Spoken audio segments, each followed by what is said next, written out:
Welcome to physics about. This is 5th lecture on electricity और इस lecture में deal करेंगे रेसिस्टर्स से रिलेटेड प्रॉब्लम्स एंड न्यूमेरिकल्स को। Let's start now. छोटे छोटे कुछ क्वेश्चन से शुरू करते हैं। जैसे अगर 1 ओम, 2 ओम और 3 ओम का 3 रेसिस्टर आपको दे दिया गया है, तो आपको इससे इक्विवेलेंट रेसिस्टेंस कितना कितना लाना है 6 ओम, उसके बाद लाना है 6/11 ओम और उसके बाद लाना है 1.5 ओम। तो क्लियर बात है, आपके पास 3 रेसिस्टर्स है, तो 3 रेसिस्टर सभी के वैल्यू अलग अलग हैं। एक मान लीजिए ये 1 ओम का है और दूसरा ये 2 ओम का है और तीसरा ये 3 ओम का है। ओके, तो एक तो हो गया कि आप उसे सीरीज में कनेक्ट कर दें, दूसरा है कि पैरेलल में कनेक्ट कर दें और तीसरा है मिक्स्ड ग्रुपिंग। लेकिन आपको इक्विवेलेंट रेसिस्टेंस कितना लाना है उसके हिसाब से ही आपको रेसिस्टर्स को कंबाइन करना पड़ेगा। तो आइए सबसे पहले समझते हैं कि 6 ओम लाने के लिए हमें क्या करना पड़ेगा। देखिए 6 ओम लाने के लिए सीधे सीधे अगर सारे वैल्यूज़ को ऐड कर देते हैं तो 1 ओम प्लस 2 ओम प्लस 3 ओम 6 ओम मिल जाएगा। इसका मतलब है कि ये 6 ओम लाने के लिए हमें सारे रेसिस्टर्स को क्या करना पड़ेगा, सीरीज में जोड़ देना पड़ेगा। All the resistors are combined in series. अगर सीरीज में कंबाइन कर दे रहे हैं तो ये क्या हो गया, ये देखिए 1 ओम, ये हो गया 2 ओम और ये हो गया 3 ओम। ओके, 1 ओम, 2 ओम और 3 ओम। अगर कोई वोल्टेज सोर्स से कंबाइंड है तो आर इक्विवेलेंट यहाँ पर क्या होगा, तीनों रेसिस्टर को आपको ऐड कर लेना है, उनके वैल्यू को ऐड कर लीजिए। 1 ohm, 2 ohm plus 3 ohm that is equal to 6 ohm. तो क्या हुआ, तीनों रेसिस्टर आपने सीरीज में जोड़ लिया था। अब आइए लाना है 6/11 ओम। 6/11 देख लीजिए, ये किसी भी दिए हुए रेसिस्टर के वैल्यू से ये वैल्यू कम है। क्लियर है, पॉइंट में आ रहा है। और यहाँ क्या है, 1 ओम है, 2 ओम है, 3 ओम है। ऐसा तभी हो सकता है कि इक्विवेलेंट रेसिस्टेंस की वैल्यू बाकी के किसी भी इंडिविजुअल रेसिस्टर के वैल्यू से कम होगा। ये तभी पॉसिबल है जब रेसिस्टर्स को पैरेलल में कंबाइन किया जाता है। तो इसके लिए जब देखेंगे तो इससे क्लियरली पता चल रहा है कि ये वैल्यू जो है 6/11 इन तीनों रेसिस्टर के किसी भी इंडिविजुअल के वैल्यू से कम है। तो हम क्या करें, पैरेलल में कनेक्ट कर देते हैं तीनों रेसिस्टर्स को। 1 ओम, 2 ओम एंड ये 3 ओम, तीनों को आप कनेक्ट कर लीजिए। अपनी सुविधा के लिए कोई भी पावर सोर्स से आप इसे कनेक्ट कर लीजिए। 1 ओम, 2 ओम, 3 ओम।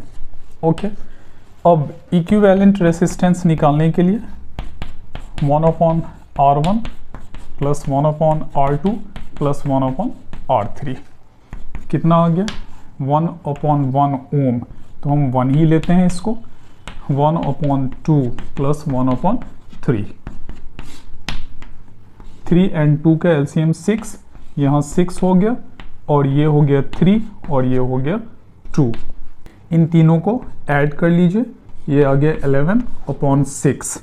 अब चूँकि 1/R इक्विवेलेंट आया है ना आपका 11/6, देयरफॉर रेसिप्रोकल इसका लिखेंगे तो कितना आ जाएगा, 6/11 ओम। क्लियर हो गया। तो ये बात ध्यान रखना है कि इक्विवेलेंट रेसिस्टेंस का वैल्यू अगर किसी भी दिए हुए रेसिस्टर के इंडिविजुअल वैल्यू से कम है तो समझ जाना है कि ये पैरेलल कॉम्बिनेशन होगा। 1.5 ओम लाने के लिए तीनों रेसिस्टर को अगर कुछ ऐसे आप कंबाइन करते हैं, 1 ओम और 2 ओम को एक साथ सीरीज में डालते हैं और 3 ओम को इन दोनों के पैरेलल अगर कंबाइन कर देते हैं तो ये रिजल्ट हमें दे सकता है 1.5 वोल्ट। अब देखिए ये सीरीज में है, सीरीज में जब है तो इसको सीरीज के हिसाब से अगर ऐड कीजिएगा तो R इक्विवेलेंट कितना हो जाएगा, ये 1 + 2 दैट इज इक्वल टू 3 ओम। तो यहाँ पर एक रेसिस्टर ये हो गया 3 ओम का और दूसरा रेसिस्टेंस ऑलरेडी 3 ओम है। ओके, तो ये 3 ओम और ये 3 ओम दोनों एक दूसरे के पैरेलल आ गया।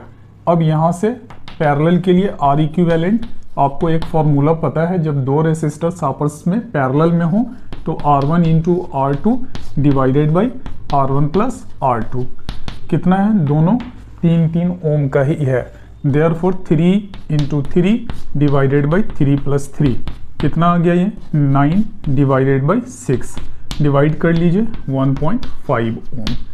तो आपको इस बात का ध्यान रखना है कि फाइनल जो इक्विवेलेंट रेसिस्टेंस है उसे आपको कितना लाना है दिए हुए इंफॉर्मेशन के हिसाब से। आइए इसी से रिलेटेड एक और क्वेश्चन देख लेते हैं। इस न्यूमेरिकल में कह रहा है कि 3 6 ओम का यानी 3 resistors of 6 ohm each, 3 resistor दिया हुआ है और सभी के वैल्यू कितने के बराबर हैं, 6 ओम के बराबर हैं। अब बोल रहा है कि इसको कुछ इस तरह से कंबाइन कीजिए कि इक्विवेलेंट रेसिस्टेंस 9 ओम और 4 ओम के बराबर आ जाए। तो आपके पास कितना रेसिस्टर है, 3 रेसिस्टर है। देख लीजिए 1 2 और ये रहा 3। R1 R2 R3 सभी तो आइडेंटिकल ही हैं और सभी के वैल्यू 6 ओम के बराबर हैं। तो एक तो यहाँ पर है कि 9 ओम है, अगर सिर्फ और सिर्फ सीरीज में सभी इंडिविजुअल को जोड़ दिया जाए, ऐड कर दिया जाए तो 18 ओम के बराबर हो जाएगा। इसका मतलब है कि हमें 18 ओम तक नहीं पहुँचना है, 9 ओम तक पहुँचना है। इसके लिए मिक्स्ड ग्रुपिंग की बात होगी और 9 ओम में पहुँचने के लिए एक तो हमें 6 ओम वैल्यू है और 2 को कुछ ऐसे ऐड करें, कंबाइन करें कि हमारा वैल्यू कितना आ जाए इक्विवेलेंट रेसिस्टेंस उस दोनों से 3 ओम के बराबर। तो क्लियर हो गया कि हमको मिक्स ग्रुपिंग में लेकर चलना है 9 ओम के लिए। तो एक को तो हमें सीरीज में रखना है, किसके, 2 जो बचे हुए रेसिस्टर हैं उनको पैरेलल में कर देना है और उन दोनों के सीरीज में फर्स्ट रेसिस्टर को आपको रखना है। ये R1, ये R2 और ये R3। कोई भी आप वोल्टेज सोर्स लगा दीजिए ताकि आपको कोई कंफ्यूजन ना रहे। अब इक्विवेलेंट रेसिस्टेंस कितना हो जाएगा, ये एक सीरीज में है R1, तो ये रहा R1 और उसके साथ ये 2 रेसिस्टर पैरेलल में, और पैरेलल 2 रेसिस्टेंस अगर हो तो उसके लिए फॉर्मूला आपको ऑलरेडी पता है। दोनों रेसिस्टेंस को मल्टीप्लाई कर लीजिए और डिनोमिनेटर में दोनों को ऐड कर लीजिए, वैल्यू पुट कीजिए 6 ओम, 6 × 6 डिवाइडेड बाई 6 + 6 कितना हो गया, ये 36 divided by 12 cancel out, 6 + 3 that is equal to 9 ohm. तो क्लियर हो गया किस तरह से आपको समझना है और रिजल्ट तक पहुंचना है। अब यहाँ पर बोल रहा है 4 ओम। 4 ओम किसी भी इंडिविजुअल रेसिस्टर के वैल्यू से कम है, लेकिन आपको थोड़ी सावधानी बरतनी पड़ेगी क्योंकि 4 ओम अगर इन सभी को पैरेलल में आप ऐड कर देते हैं तो 4 ओम नहीं आएगा बल्कि उससे भी कम आ सकता है वैल्यू। तो इस 4 ओम तक पहुंचने के लिए हमें क्या करना होगा, उसके लिए करना ये होगा कि 2 रेसिस्टर को सीरीज में लाइए और तीसरे रेसिस्टर को उसके पैरेलल में लेकर आइए कुछ इस तरह से। अब जाकर जब आप इक्विवेलेंट रेसिस्टेंस निकालेंगे तो आपको रिजल्ट मिल जाएगा। यहाँ से इक्विवेलेंट रेसिस्टेंस जब इसका आप निकालेंगे, देखिए R इक्विवेलेंट ये दोनों सीरीज में हैं तो ऐड हो गया R1 प्लस R2, और ये पैरेलल में है, मैं सिंबल यहाँ पैरेलल का ले रहा हूँ, ठीक है। R1 plus R2 parallel with third resistor. अब इसको कैसे अरेंज करेंगे वो आपको मालूम है। इसको स्टैंडर्ड फॉर्मेट में जब लिखिएगा, चूँकि ये दोनों सीरीज और उसके पैरेलल ये है, तो ये दोनों ऐड अप हो गया और थर्ड वाले के पैरेलल है, तो फॉर्मूला तो आपको वही लेकर चलना है। ये दोनों ऐड होके कुछ इस तरह का दे दिया आपको फाइनल, ये रिजल्टेंट, ये दोनों ऐड हो गया R1 प्लस R2, ये इक्विवेलेंट रेसिस्टेंस उसके सीरीज के कारण, और ये R3। अब देखिए ये दो रेसिस्टर की तरह बिहेव करने लगा, एक और ये दूसरा, और दोनों एक दूसरे के पैरेलल। तो क्या कर लें, R1 plus R2 into R3 divided by R1 plus R2 plus R3।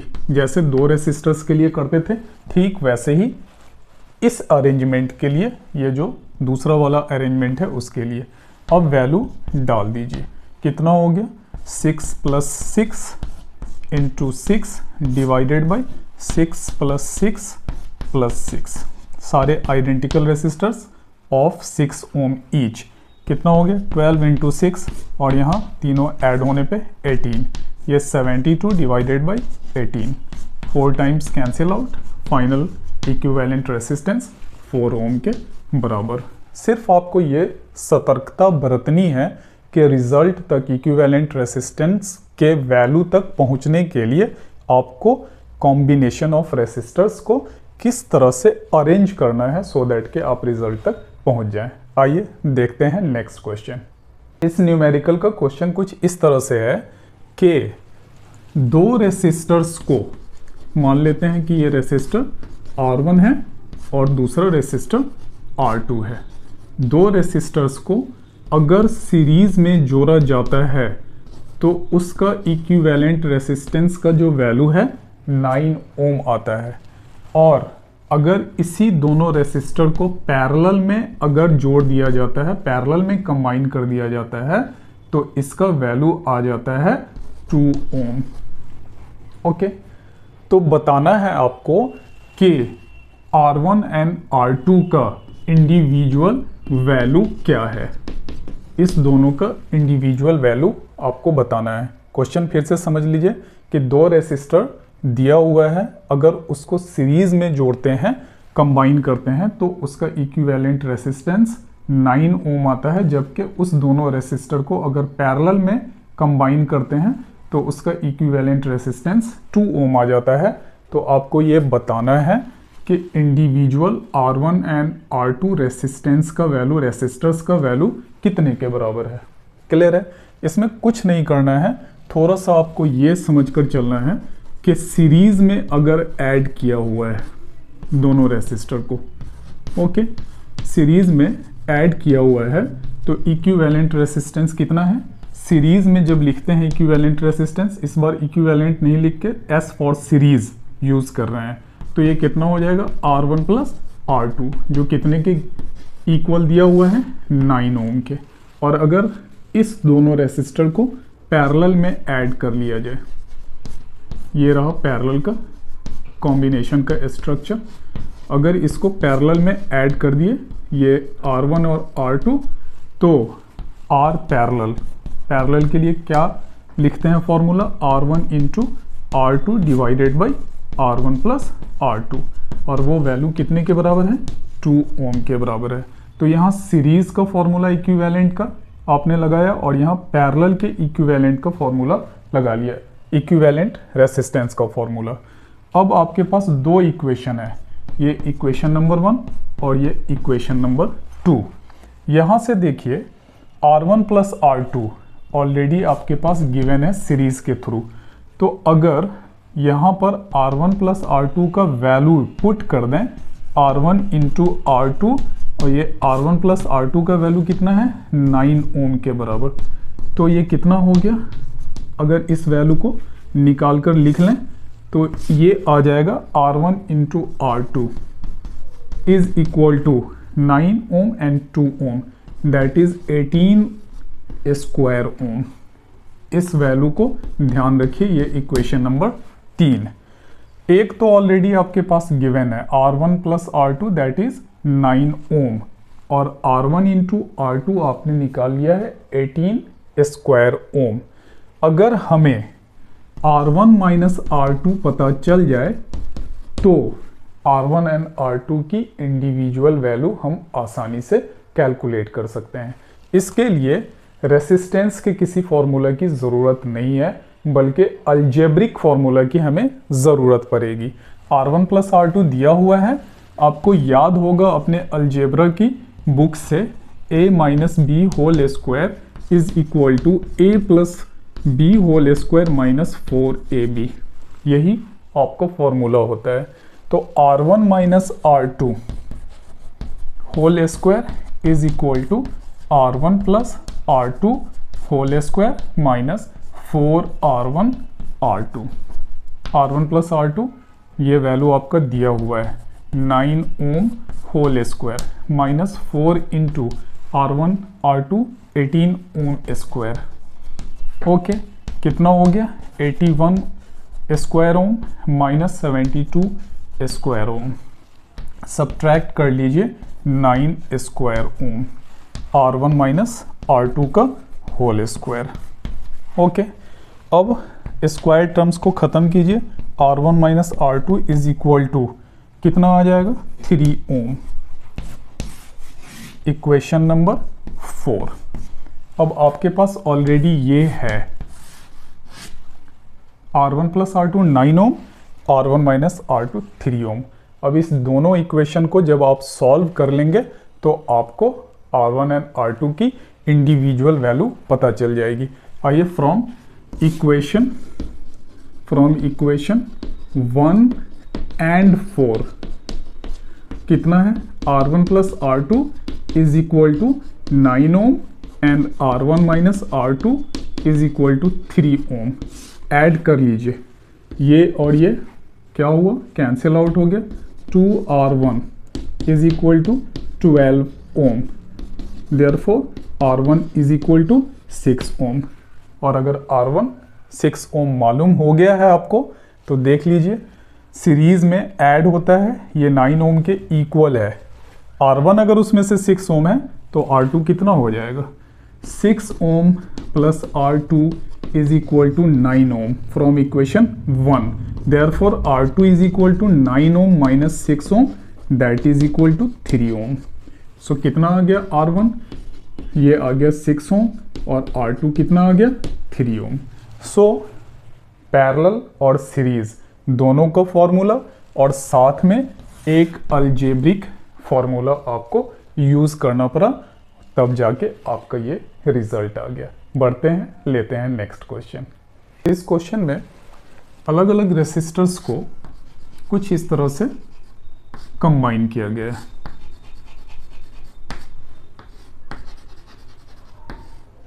Ten ohm 30 ओम, और यहाँ फिर से कुछ इस तरह का अरेंजमेंट है। ये है 20 ओम और ये भी 20 ओम, और ये है 10 ओम। बोल रहे हैं कि A और B के बीच में इक्विवेलेंट रेसिस्टेंस निकालें। Find resistance between point A and B। Okay, तो सबसे पहले आपको दिए हुए अरेंजमेंट को समझना पड़ेगा। अगर आप इस साइड से चलेंगे तो आपको बहुत कंफ्यूजिंग लगेगा कि अरे ये कैसे जा रहे हैं, 10 ओम है, फिर 20 ओम है, फिर वहाँ से एक अलग ब्रांच निकल गया 30 ओम का। वो सब जब हायर क्लासेस में आप जाएंगे अलग अलग आपको थ्योरम्स मिलेंगे इनको सॉल्व करने के लिए। लेकिन फिलहाल अभी आपको इतना समझना है कि सबसे पहले आपको पकड़ना है कि रेसिस्टर्स कहाँ पर एक लाइन से जुड़े हुए हैं, भले ही वो देखने में अरेंजमेंट उनका अलग लग रहा है। यहाँ पर आप देखिए ये तीनों रेसिस्टर 20 ओम, 10 ओम एंड 20 ओम एक ही लाइन में जुड़े हुए हैं, यानी सीरीज में हैं। तो अगर इन तीनों को ऐड कर लिया जाए 20 ओम, 10 ओम एंड 20 ओम, तो क्या होगा, ये एक इक्विवेलेंट रेसिस्टेंस में कन्वर्ट कर जाएगा तीनों मिलकर। तो अगर इस तीनों को ऐड कर लेते हैं तो वहाँ पर कितना आ जाएगा, आर इक्विवेलेंट, ये आ जाएगा 20 plus 10 plus 20 that is equal to 50 ohm. तो यहाँ से इसको आप हटाकर एक फ्रेश ये आप ऐड कर सकते हैं। क्या हो गया, ये 50 ओम अब इस 30 ओम के पैरेलल आ गया है। क्लियर है? मैं एक और फिगर यहाँ पर अलग से दिखा देता हूँ। ये रहा हमारा ऑलरेडी 10 गिवन है पहले से, 10 और 10, और उसके बाद यहाँ से निकला हुआ 30 ओम, और अभी जो आपने निकाला उसका इक्विवेलेंट रेसिस्टेंस कितना, 50 ओम। अब ये 50 ओम और 30 ओम एक दूसरे के पैरेलल में आ गया। अगर इन दोनों का इक्विवेलेंट रेसिस्टेंस निकाल लेते हैं तो ये 10 ओम और इसका इक्विवेलेंट रेसिस्टेंस और ये 10 ओम तीनों सीरीज में आ जाएगा। ये पॉइंट है A और ये B। तो यहाँ पर निकाल लेते हैं फिर से R इक्विवेलेंट, 2 है ये पैरेलल में, तो 30 इंटू 50, पैरेलल का फॉर्मूला आपको मालूम है, 30 प्लस 50 कितना हो गया, 1500 divided by 80, 0 0 cancel out, 75 divided by 4 ओम। मैं इतना ही पे अभी इसको छोड़ रहा हूँ।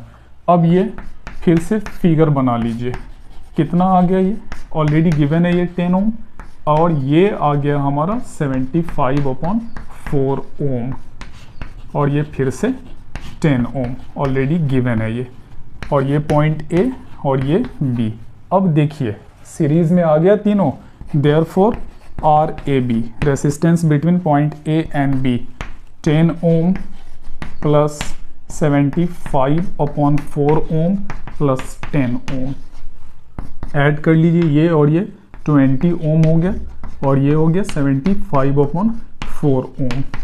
कितना हो गया, 4, ये 80 plus 75 ohm, 155 ohm divided by 4। Divide करने के बाद ये आ जाएगा 38.75 ओम। तो आपको जो प्रोसेस है उसको बिल्कुल ध्यान में रखना होगा। प्रोसेस थोड़ा सा भी मिस होगा, रिजल्ट तक पहुंचने में डिफ़िकल्टी हो जाएगी। आइए लेते हैं नेक्स्ट क्वेश्चन। इस न्यूमेरिकल का क्वेश्चन कुछ इस तरह है कि 3 अलग अलग रेसिस्टर को कुछ इस तरह से ग्रुपिंग किया गया है, और इससे होकर यानी यहाँ से 1 एम्पियर का करंट भी पास कराया जा रहा है। इसका वैल्यू 5 ओम है, इसका 10 ओम है, और इस रेसिस्टर का 15 ओम है। तो आप देख लीजिए कि ये 2 रेसिस्टर पैरेलल में हैं, और उन दोनों के साथ सीरीज में ये 5 ओम का रेसिस्टेंस है। ये पॉइंट A, ये पॉइंट B और ये पॉइंट C। तो आपको कैलकुलेट क्या क्या करना है, potential difference across this resistor that is between point A and B, और दूसरा क्या है, potential difference across the entire circuit that is between point A and C। और दूसरी चीज़ ये भी कैलकुलेट करनी है कि 10 ओम रेसिस्टर से कितना करंट क्रॉस कर रहा है, उसी तरह 15 ओम रेसिस्टर से कितना करंट क्रॉस कर रहा है। तो सर्किट से होकर देखिए 1 एम्पियर का करंट है, तो करंट तो एज इट इज़ रहेगा।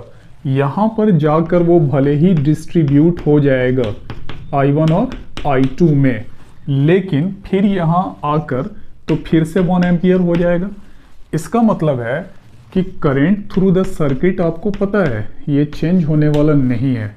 अगर आप R इक्विवेलेंट निकाल लें बिटवीन A एंड C, कहाँ से कहाँ तक, A और C तक, तो आपको VAC भी पता चल जाएगा और पोटेंशियल डिफरेंस अक्रॉस AB भी पता चल जाएगा।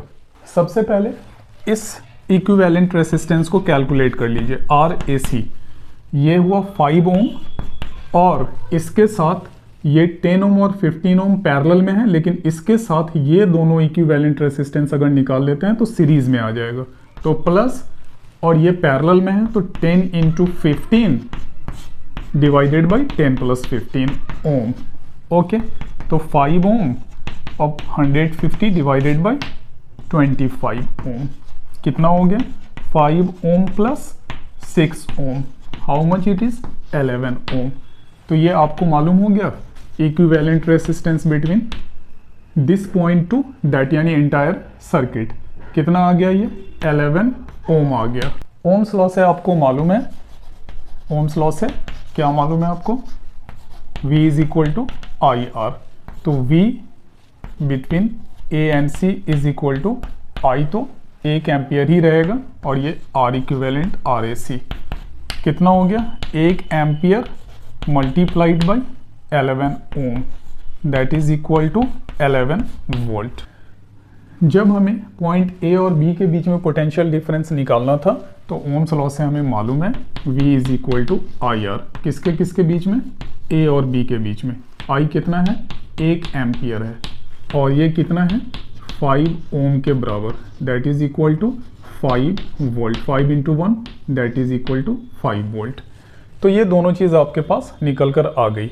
आप चाहते तो पूरे का इस तरह से नहीं निकाल सकते हैं जब तक कि इक्विवेलेंट रेसिस्टेंस आपको मालूम ना हो जाए, इसलिए पहले मैंने इक्विवेलेंट रेसिस्टेंस निकालने की कोशिश की। वैसे भी आप देख लीजिए कि ये जो पैरेलल में है ये कितने के बराबर आ रहा है? 6 ओम के बराबर आ रहा है इक्विवेलेंट रेसिस्टेंस। तो अगर ये 6 ओम आप निकाल लेते और करंट तो 1 ही एम्पियर क्रॉस करेगा, भले ही वो ब्रांच में बढ़ जाए, कुछ इधर आ जाए कुछ इधर आ जाए, लेकिन इन टोटल 1 एम्पियर ही रहेगा। और B और C के बीच में ये रहा आपका 1 एम्पियर करंट मल्टीप्लाइड बाई 6 ओम, कितना हो जाएगा? 6 वोल्ट। तो अगर क्वेश्चन आपसे पूछ दिया जाए कि पैरेलल रेसिस्टर्स के बीच में कितना वोल्टेज है तो आपको बता देना है 6 वोल्ट। वैसे भी अगर ये 5 वोल्ट है और टोटल 11 वोल्ट है तो 11 माइनस 5 कितना हो जाएगा? 6 वोल्ट के बराबर आ जाएगा। अब आइए हम लोग करंट को कैलकुलेट कर लेते हैं। आप जानते हैं कि पैरेलल में जब भी रेसिस्टर्स होते हैं तो करंट क्या करता है? खुद को डिस्ट्रीब्यूट कर लेता है। तो बहुत सारी इंफॉर्मेशन है, आप जिस मेथड का यूज़ करना चाहें उस मेथड को यूज़ करके रिजल्ट तक पहुंच सकते हैं। जैसे 6 वोल्ट तो ऑलरेडी दिया हुआ है, तो I is equal to V upon R। 6 volt calculate कर लिया आपने, तो ये कितना हो जाएगा? आप जानते हैं कि पैरेलल ग्रुपिंग में वोल्टेज सेम रहता है, therefore 6 volt divided by 10 ohm that is equal to 0.6 ampere. उसी तरह I1 के लिए आपने निकाल लिया, I2 के लिए भी निकाल लीजिए। 6 वोल्ट वोल्टेज तो चेंज नहीं होने जा रहा है, और ये 15 ओम कितना हो जाएगा? 0.4 एम्पियर। दोनों को ऐड कर लीजिए 1 एम्पियर के बराबर। मैं चाहता हूँ कि आप इसको करंट के डिस्ट्रीब्यूशन रूल के हिसाब से भी समझ लें, जैसा कि मैंने पिछले लेक्चर में ग्रुपिंग ऑफ रेसिस्टेंस में पैरेलल ग्रुपिंग में बताया हुआ था। ये कितना है? 10 ओम है, और ये है 15 ओम। और आपको वोल्टेज के बारे में अगर गिवन नहीं हो, ये 1 एम्पियर का करंट आ रहा है, ये रहा I1 और ये रहा I2, तो आपको बताना है कि इस ब्रांच में और इस ब्रांच में करंट कितना है। तो करंट डिवाइडर रूल के हिसाब से मैंने बताया हुआ था कि आप देखिए, इस बात को सिर्फ ध्यान रखिए कि जिस ब्रांच में करंट निकालना है उसके अपोजिट वाला रेसिस्टेंस को लेना है 15, और जितना भी ये दोनों ऐड करके आए वो आपको डिनोमिनेटर में लिख लेना है मल्टीप्लाइड बाई टोटल करंट। कितने के बराबर है? 1 एम्पियर के। ये रहा 1 एम्पियर, ठीक है। 15 डिवाइडेड बाई 25 मल्टीप्लाइड बाई 1, देख लीजिए कितना आ गया? 0.6 एम्पियर डिवाइड करने के बाद आ गया। तो अगर वोल्टेज गिवन ना हो और सिर्फ इतनी इंफॉर्मेशन हो तब भी आप आसानी से करंट को कैलकुलेट कर सकते हैं। उसी तरह इस ब्रांच के अंदर I2 कितना हो जाएगा? इसको छोड़कर अपोजिट वाला 10 ओम डिवाइडेड बाई 10 प्लस 15, दोनों को ऐड कर लीजिए, मल्टीप्लाई बाई 1 एम्पियर। कितना आ गया? 10 डिवाइडेड बाई 25 एम्पियर, कितना? 0.4। दोनों ऐड कर लीजिए, 1 एम्पियर के बराबर आ जाएगा। तो अगर वोल्टेज गिवन हो या आप पता कर लेते हैं तो इस फॉर्मूले के थ्रू, और वोल्टेज नहीं दिया हुआ है तो आप करंट डिवाइडर रूल लगाकर आसानी से करंट को अलग अलग ब्रांचेस में, यानी 2 अलग अलग ब्रांचेस में कैलकुलेट कर सकते हैं। आइए लेते हैं नेक्स्ट क्वेश्चन। क्वेश्चन कुछ इस तरह है कि एक वायर है जिसका रेसिस्टेंस दिया हुआ है 4 ओम। कह रहा है कि इसकी लेंथ L और क्रॉस सेक्शनल एरिया A है। अगर इसको स्ट्रेच करके इस लेंथ के दुगुना कर दिया जाए, यानी लेंथ को स्ट्रेचिंग के बाद डबल कर दिया जाए और खींचेगा तो क्रॉस सेक्शनल एरिया घट जाएगा। तो अगर स्ट्रेच करते हैं तो ये रहा डबल हो गया, और क्रॉस सेक्शनल एरिया ये बोल रहा है कि हाफ हो जाता है, यानी ओरिजिनल से आधा, और लेंथ कितनी हो गई? दुगुनी हो गई। याद रखिएगा, किसी भी वायर को आप खींचिएगा तो वो थिनर होता है, खिंचाव के बाद उसके अंदर स्ट्रेचिंग आने के बाद वो थिन हो जाता है। तो थिन होगा तो क्रॉस सेक्शनल एरिया घटेगा। तो यहाँ पर इंफॉर्मेशन ये है कि जितना क्रॉस सेक्शनल एरिया पहले था उसका आधा हो गया, और लेंथ कितनी हो गई? दुगुनी हो गई। तो अब आपको ये बताना है कि नया रेसिस्टेंस कितना है, न्यू वाले का ये रेसिस्टेंस कितना है। ऑलरेडी ये दिया हुआ है कि जो ओरिजिनल वायर है उसका रेसिस्टेंस 4 ओम है। रेसिस्टेंस का फॉर्मूला आपको पहले से पता है, that is equal to rho L upon A, जिसका वैल्यू कितना दिया हुआ है? 4 ओम के बराबर दिया हुआ है। स्ट्रेचिंग के बाद कितना हो जाएगा? देखिए, मटेरियल तो वही है, इसलिए ये नहीं बदलेगा, रेसिस्टिविटी नहीं चेंज होगी, सिर्फ लेंथ चेंज होने जा रहा है। तो R dash is equal to rho, ये कितना हो गया? 2L, और क्रॉस सेक्शनल एरिया कितना हो गया? A बाई 2, यानी लेंथ के साथ साथ क्रॉस सेक्शनल एरिया भी चेंज हो रहा है। तो ये रॉ 2L और ये 2 डिनोमिनेटर में है इसके, तो ये जंप करके ऊपर चला गया, 2 into 2L divided by A। कितना आ गया? ये 4 बाहर कर लीजिए, raw L upon A। 4 into ये कितने के बराबर है? ऑलरेडी गिवन है 4 ओम के बराबर। This is equal to 4 ohm, that कितने के बराबर हो गया? फाइनल रेसिस्टेंस 16 ओम के इक्वल हो गया। सो लेंथ इंक्रीज कर गया और क्रॉस सेक्शनल एरिया हाफ हो गया। लेंथ दुगुनी हो गई और क्रॉस सेक्शनल एरिया हाफ हो जाने से कितना बढ़ गया? 4 टाइम्स बढ़ गया रेसिस्टेंस। अगर दोनों का रेशियो निकालने के लिए कहा जाए, old one and new one का, यानी स्ट्रेचिंग के बाद और स्ट्रेचिंग से पहले का, तो ये rho L upon A divided by 4 into rho L upon A, कितना हो गया? 1 upon 4। Therefore R ratio R dash is equal to 1:4, यानी 4 गुना इंक्रीज कर गया है। इसी से रिलेटेड एक और क्वेश्चन है, जस्ट यहीं पर ले लेते हैं कि अगर इस दिए हुए वायर को इस बार क्या किया था? स्ट्रेच करके खींच के लंबा कर दिया था, इस बार क्या करें? फोल्ड कर दें, फोल्ड करके हाफ कर देते हैं, तब न्यू रेसिस्टेंस कितना होगा? फोल्ड करके हाफ करना है, तो ये लीजिए यहाँ से फोल्ड करते हैं, ये ठीक है, फोल्ड कर दिए आप, ये रहा फोल्ड करने के बाद, तो एकदम सटा देंगे तो ये A और ये A, already cross sectional area A है, तो दोनों अगर सट गया, सटने के बाद कितना हो गया ये क्रॉस सेक्शनल एरिया नया वाला? दैट इज 2A, और लेंथ कितनी हो गई नई वाली? ये देख लीजिए हाफ हो गया है, चूंकि उसी दिए हुए वायर को आपने फोल्ड करके मोड़ दिया है, मोड़ के दोनों के एंड को मैच कर दिया है। मैच कर दिया तो पहली जितनी लेंथ होगी अब उसकी आधी हो जाएगी। तो इनिशियली आपको मालूम है कि ये है आपका formula, that is equal to 4 ohm, और अब जब आप ले रहे हैं तो क्वालिटी तो चेंज नहीं होने वाली है, सेम वायर है तो रेसिस्टिविटी भी चेंज नहीं होगी, वायर की क्वालिटी वही है।